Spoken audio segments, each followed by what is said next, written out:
I thought I would start off today's video by sharing a personal story. It ties into the situation in Venezuela. There's a new article out talking about these bank records that have come from Switzerland that implicate this group called the Boli Bourgeoisie in this huge money laundering scheme. And this story will lead to that. Now, this is a picture you're looking at of the house I grew up in during middle school and high school. I've zoomed in on it. And one of the greatest joys of my life was mowing the lawn. I know that sounds pretty simple, but as a kid growing up out in the country, it was the first real big test of, your responsibility as a kid. And we had a fairly big property here. It's about 5 acres. Now, when I was here, this white building here wasn't here. This whole area was a big grassy field, but as you can see, it's right by a woods. So we had a riding lawnmower with a grass catcher. And it was my job on the weekends to go out, fire the thing up, and, hook up the grass catcher and go take care of all this and, back the grass catcher up to the woods and dump the grass along the edge. And it was my job. That's what I did.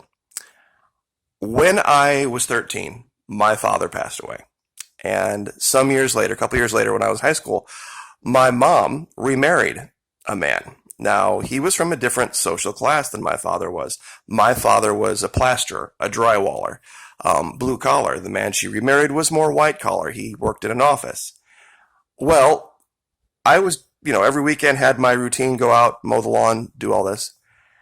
One day I had done that and was out with some friends and came back and saw the guy, and he was out push mowing the lawn after I had mowed it.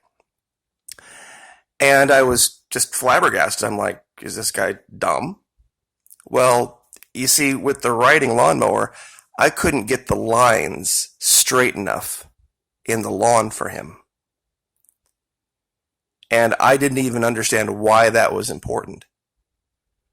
I understand. It took me a few years to figure out that this type of thing was important to this guy. And over the years, after that, my time in the military, I watched my mom become somebody totally different. You see, he was bourgeoisie. He was one of these types that lived in subdivided neighborhoods, and he couldn't stand living here, even though it was a beautiful home with the woods all around it. And, he needed to have one of those perfectly golf course manicured lawns. And I was just not up to that task. So it was a pretty shitty lesson to learn as a 17 or 18-year-old kid. But I've used this term before, bourgeoisie capitalist. It's this group of people that worship money, worship status, the whole idea of keeping up with the Joneses.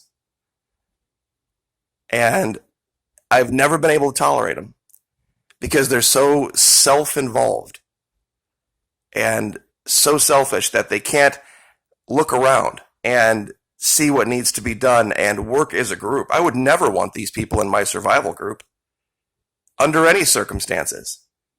I mean, when things got hard, I'm sure that they would be around right up until the point that they didn't need you anymore, and then they would jet.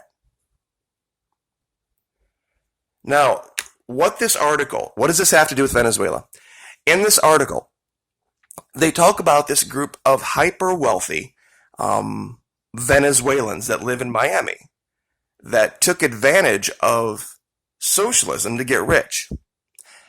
Now, Nicolas Maduro and Hugo Chavez both made allegation that there was a lot of what they call bourgeoisie, corrupt, capitalist filth in their country. But the reason I have this picture up, don't a lot of Trump supporters make the allegation that the reason he had to go to the Republican Party and get the R designation was because, he had to work within the system.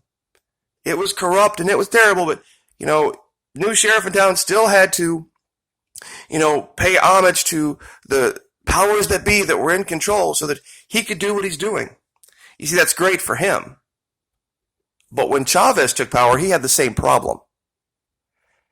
There were a group of very wealthy elitists in Venezuela that were pulling the strings behind the scenes, so to speak, up here,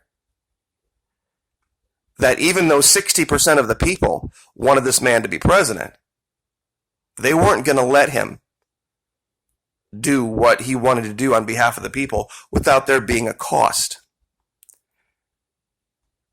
And that's what this article is about here. Huge U.S. money laundering probe targets widening circle of Venezuelan elites.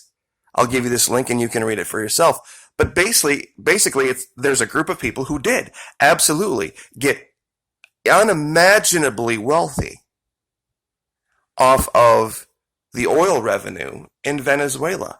But you'd have to ask yourself a question. I thought socialism caused poverty. You're saying, well, it's because socialism is corruption, and corruption, they steal the money. Oh, okay, so corruption causes that. See, you can have corruption in capitalism. You can have corruption in any ism that'll cause all sorts of problems with regular folks. It's not the socialism. It's the corruption. And if you're saying socialism leads to more corruption than capitalism does, I've got news for you, folks. That ain't the case. Government big enough to supply everything you need is big enough to take away everything you have. The course of history shows that as government grows, liberty decreases. Would you say that that's an accurate description of our government here in this country? Is that the model upon which we want to now take over Venezuela and create there? How is that different? All it does is it takes money away from one group of people and just sends it to another group of people. That's why this story is a giant lie. So, before anyone starts typing about how much worse things are, and I'm just zooming out of Indiana here, just imagine what life would be like in this country if there was an alternative currency that you could use that was more powerful than the dollar. How easy would it be for that country, the proprietor of that currency, to destroy ours? Which is exactly what happened here. Believe it or not, Nicolas Maduro is a moderate.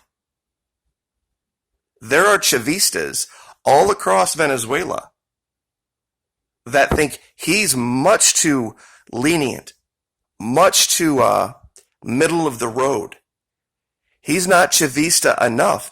And this is what they said would happen. They said, if you let even a little bit of this bourgeoisie influence stay, it'll fester. It'll fester and it will become a problem. And this is what's going on now. These wealthy Venezuelans that are under investigation here in this article, in this money laundering deal, these aren't the socialist Chavistas that, want wealth for everyone, that believe the wealth of the nation should benefit the nation. They are only in it for themselves, and they're manipulating the system and their positions to make themselves wealthy. That's why a lot of these guys are tied to random guy named Juan and Carlos Vecchio and Antonio Ledesma and all of these guys that want Chavez out because he wants them gone.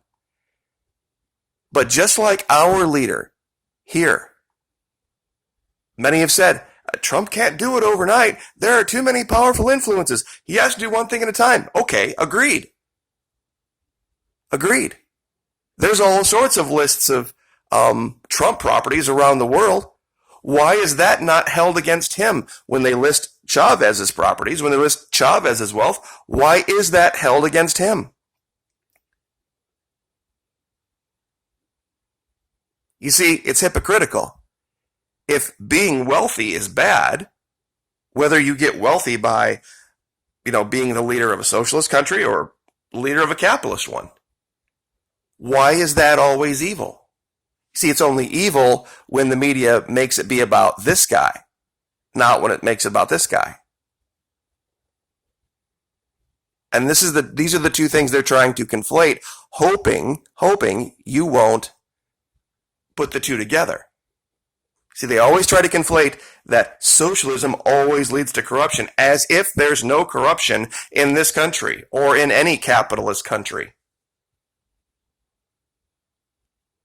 Yeah, newsflash, there has been state-run oil in Venezuela since the 40s and before that. One of the guys they're looking into, his name is Betancourt. Look up President Betancourt from Venezuela. They're trying to make allegation that somehow Chavez did something different than had been going on for a long time. That's not the case. What he did is he started taking some of that money and giving it to the people, giving it back to the people. The corruption was always there. These people just didn't like the amount of money that was going back into the country. That's how it became one of the wealthiest countries. That's how it became a country that had its own bank that could lend money to other South American countries and get them out of debt to the IMF. See, even my worst naysayer can't honestly look in the mirror and say that if Venezuela is this evil, terrible, horrible socialist country that DC, being the bastion of righteousness, pure as the wind-driven snow, are the good guys. You really have to ask yourself a question. State of the Union, why did you see Nancy Pelosi and all the left all applauding, along with the guys, everybody all applauding together? On that moment, even many news organizations pick that up. It's like, wow, here was one thing that brought everybody together. Why? Because they're all bourgeoisie filth. And they don't like the idea of people like you and me benefiting from the wealth of our nations.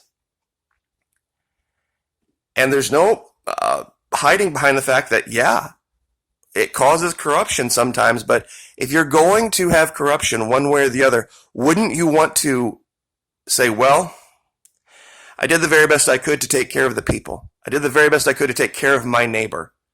I tried to adhere to the golden rule. Love thy neighbor as thyself. Do unto others as you would have them do unto you. As ye have done it unto the least of my brethren, so have ye done it unto me. Bible, Bible, Bible. And does that mean it's going to be perfect? No. It's not. So if I've got to go answer on the day of the great white throne judgment, I'm going to say, Lord, I did not put myself first. I put my neighbor first. Greater love hath no man than this, and a man lay down his life, whether it be his physical one or his financial one, for his friend. And I'll be able to put my head on the pillow at night knowing that's how I lived my life. I don't think these bourgeoisie capitalists can say the same thing. And I guess I'll just leave that there. Like, share, subscribe.